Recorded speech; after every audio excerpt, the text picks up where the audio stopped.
Do you wish you could ask a Christian homeschooling psychologist a parenting question? This is the Homeschool Sanity Show, the episode where I answer the most common parenting questions I receive. I'm Dr. Melanie Wilson, Christian psychologist turned homeschool mom and curriculum author. And this is the podcast helping you wave goodbye to worry and say hello to a happy homeschool. Hey, homeschoolers. Most of the questions I've received in my personal and professional life center around parenting. As a parent myself, I understand that. We live in an age that has parents terrified of making mistakes and being blamed for any and everything that can go wrong in their children's lives. Apart from that fear, we have the earnest desire to love and teach our children well. While I didn't begin this podcast or my time as a speaker thinking I would focus on parenting, I have found that I enjoy answering these questions. My prayer is that you'll have some of your questions answered in this episode. If you have other questions, please don't hesitate to send them my way via email, melaniephd@gmail.com, or on social media messages. I'm at Homeschool Sanity. I'm happy to respond individually to you. So let's not waste any more time. Let's jump into 6 of the most popular questions I've answered over the years. The first one is, am I disciplining the right way? This question comes after an explanation of a child's problem behavior and a description of what the parent has done to address it that has improved the behavior. My short answer to this question is yes. If you are responding to a child's behavior problem in a way that's working, albeit imperfectly, then yes, you are disciplining the right way. I haven't had to say no to this because no parent has ever described an abusive response with this question, and no parent has said, and I just ignore the problem behavior. The other reason my answer is yes is because you're the authority on whether or not a disciplinary approach is working and appropriate for your family. I once fell for the lie that I couldn't be trusted to know the best approach for each of my kids, just as I thought I couldn't be trusted to know the best way to homeschool my kids. I thought I needed an expert to tell me. I didn't, and you don't. If what you're doing is working and it feels right to you, continue on. If it's making things worse or you feel guilty about it, try something new. The second popular question I get about parenting is, how can I discipline when my spouse isn't on board? The truth is, most parents don't phrase this in the form of a question. They say, I can't discipline because my spouse isn't on board. My answer is that it's ideal to have you and your spouse on the same page when it comes to discipline, but it isn't necessary for you to discipline in a way that works and feels good to you. Anytime our kids aren't with us and under our authority, they will likely be dealing with a different disciplinary approach. Outside teachers, coaches, grandparents, babysitters, and divorced or separated parents are probably not going to be on the same page with discipline. Of course, that doesn't mean we throw up our hands in despair and drop discipline entirely. It is always worthwhile to discuss discipline with your spouse when you have different ideas about how to approach it. But in these discussions, our number one focus has to be humility. That is true even when your spouse is making what you think are obvious mistakes. Let's consider a common scenario. You want to calmly use specific consequences for misbehavior, but when the kids act out, your husband yells instead.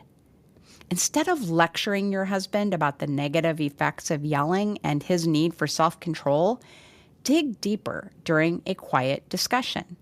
Find out what is driving his frustration. It's possible it has little to do with the kid's behavior.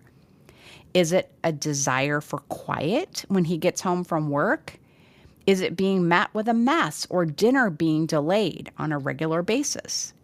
It could be problems at work, with extended family, with finances, or with his health driving his frustration. But it could also be as simple as his feeling out of control when the kids misbehave. Many disciplinary problems come from lack of options. If your husband doesn't know exactly what to do or say, he will go for what has worked in the past: yelling. If your spouse doesn't have a disciplinary plan, you can humbly describe what you're trying to do and the results you've seen with it. You can ask your spouse how you can support him in disciplining so you can be a team. I've heard from more than one father that they are frustrated when their disciplinary efforts are undermined by mom with excuses for the child or telling the child that the consequences dad gave won't stand. If you have a problem with dad's discipline in a specific instance, go to him privately and humbly ask him to reconsider. When he calms down, he may change his mind about consequences. I'm going to offer a disclaimer here that I am not talking about abuse. If your spouse is abusing your children, get legal and professional help to protect them. That is a parent's responsibility.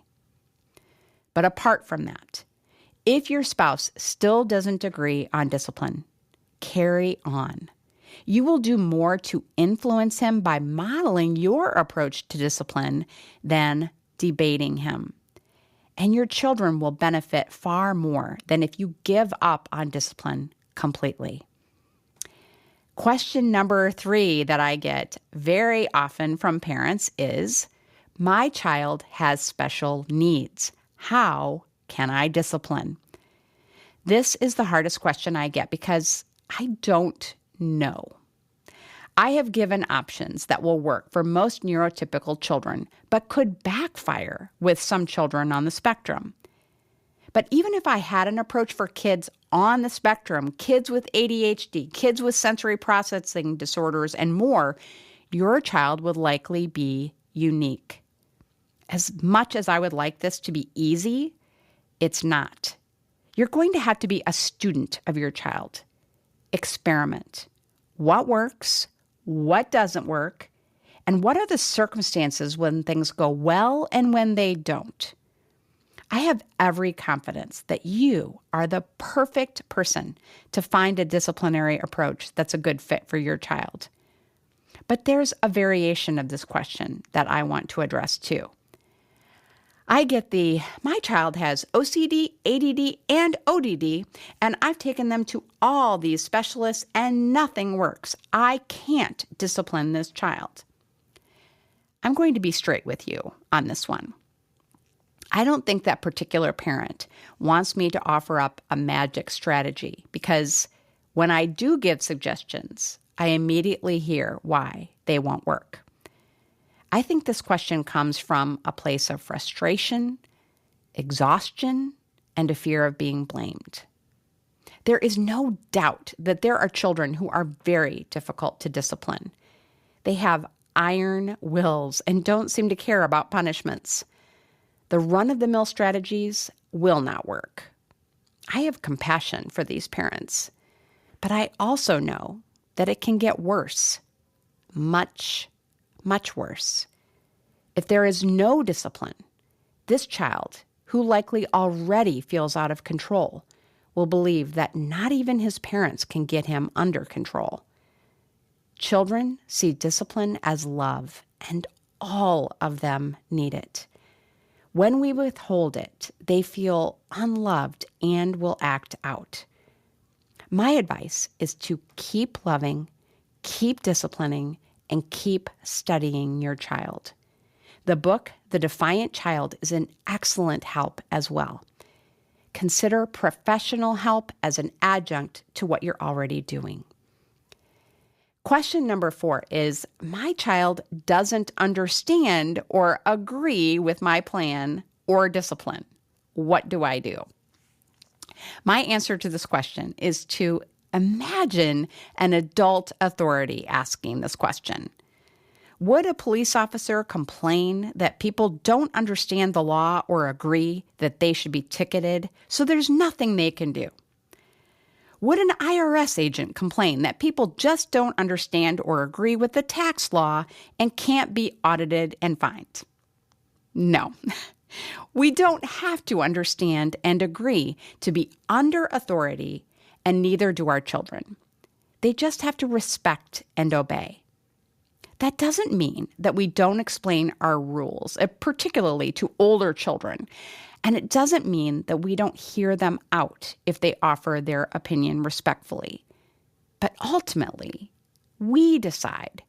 We are the ones accountable to God for their upbringing. If we allow our kids' obstinance to dissuade us, we lose our kids' respect. Stay strong, and you will reap a harvest of righteousness. Question number 5 I frequently get from parents is, I keep having to take things away from my misbehaving child. There's almost nothing left. What do I do? This is a common problem with strong-willed children. We get into a cycle of punishing misbehavior. The strong-willed child wants to prove that she won't be broken, so she misbehaves again. The trouble is, this cycle can convince a child that she is a problem child, and she will begin to live out of that identity. A deep-seated fear of being unloved and rejected adds fuel to the fire. We want to interrupt that cycle. We will not change a child's strong will, but we can help our child see that strong will as a blessing. We can love and affirm our child in that strong will. If we are caught up in the punishment cycle, we want to develop a praise and reward cycle instead. Affirm your child's positive behaviors, no matter how small. Give this child responsibility and tell her you know she will do a great job with it. Give this child physical affection if they are open to it. Make goals easily achievable at first. Instead of asking your child to exhibit positive behavior for a day or a week, ask for 15 minutes. Give a desired reward and be excited about this positive step. When you do have to give consequences for misbehavior, make it clear that you know your child will learn from it and will get back on track. There is a lot more I could say about parenting strong-willed children, but I'll leave it with this short answer for now. And the final question that I get very often, and I'm going to answer for you today, is, why is my child behaving this way? It could be misbehavior, a strong will, reluctance to learn, anxiety, depression, or sibling conflict that drives the question. Unfortunately, once again, I don't have an answer for you. You'll have to study your child, and it will take time. But I can give you some of the most common reasons for childhood behavior problems for you to explore. First, deal with the marriage. If there is a problem in the marriage, children's behavior will often be a reaction to it. Children are understandably afraid of their parents getting divorced. They feel anger at one or both parents whom they perceive to be the source of the problem. And they will mirror any disrespect they see on display between mom and dad. If you're having problems, be honest about it and tell your kids what you're going to do about it.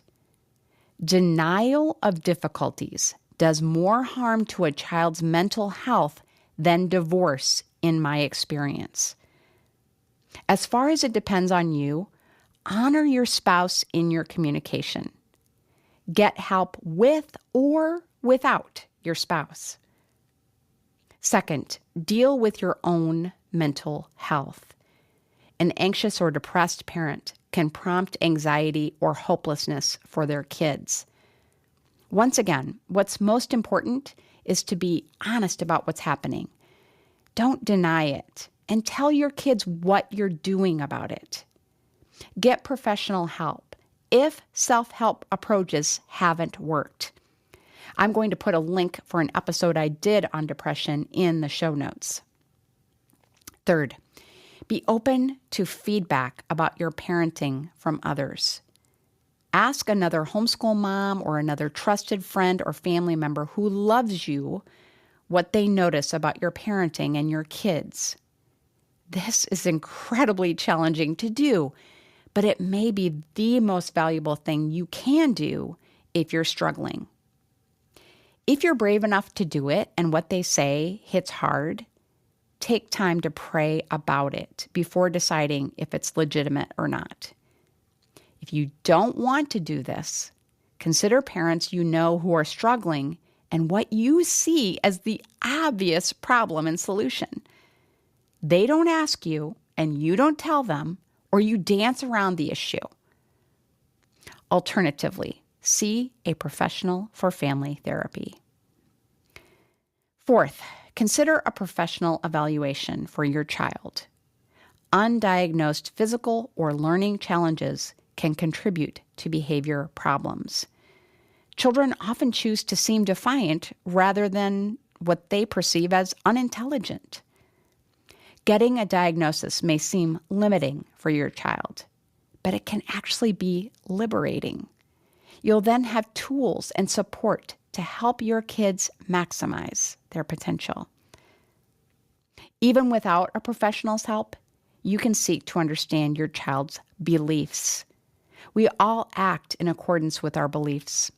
For example, if your child believes that an older sibling is the smart one and there is no point in trying to achieve, you can address that. If your child believes a sibling prefers playing with another sibling over her, she will cause conflict in the relationship. The kinds of discussions that can uncover these limiting beliefs require time and patience and prayer, but you can build a healing bond with your child in the process. I hope this Q&A has been helpful to you. If it has, I'd love to have you share it with a homeschooling friend. I have great confidence in you to overcome any challenges in your parenting with God's help. I still rely on His help as I seek to coach 6 young adult kids. Find the show notes at homeschoolsanity.com/parentingQ&A. Have a happy homeschool week. Thank you for joining me on the journey to homeschool sanity. I would love to continue the conversation. You can find me on social media at Homeschool Sanity. And if you haven't heard it lately, let me remind you, you're doing a great job. This has been a production of the Ultimate Homeschool Radio Network.